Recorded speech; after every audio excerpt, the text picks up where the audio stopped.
Welcome to Biz Wire. I'm Joseph Nordstrom in Beijing. Earlier this month, China announced what some are calling a mini stimulus, part of which is to focus on building more affordable housing and renovating shanty towns in its sprawling urban areas. Chinese Premier Li Keqiang announced a plan to spend $18.8 billion building 7 million housing units this year. Now, Li is speeding up plans to build 36 million affordable units, of which 25 million have already been built, though the program has been mired in corruption. The premier is focused on making cities the lifeblood of the economy.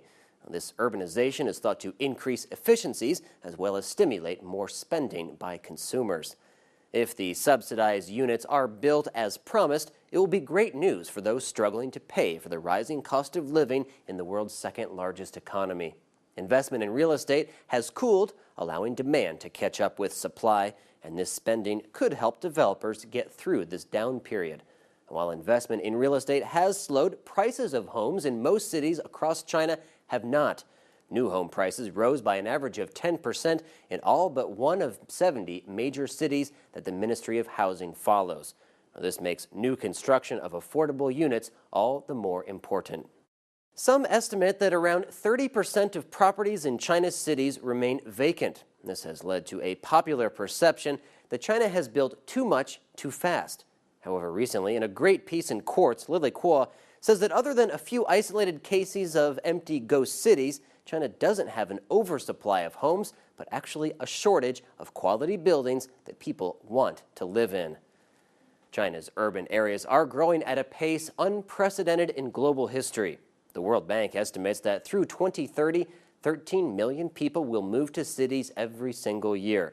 It's numbers like these that have contributed to the construction boom. Prices may be in bubble territory, but China needs more quality housing, a lot more.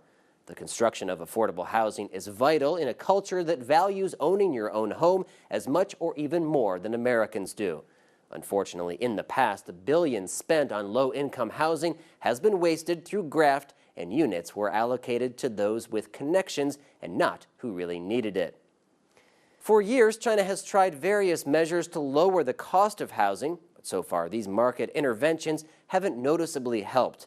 One plan that's been in the works for years but has stalled due to political opposition is to create a registry of who owns China's houses.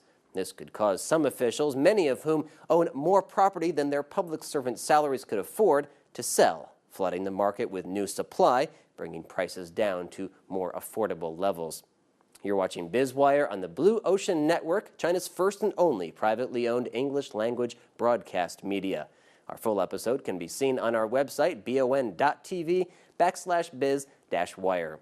Let's turn now to Neil Jones for a quick look at a few stories that are buzzing through the markets.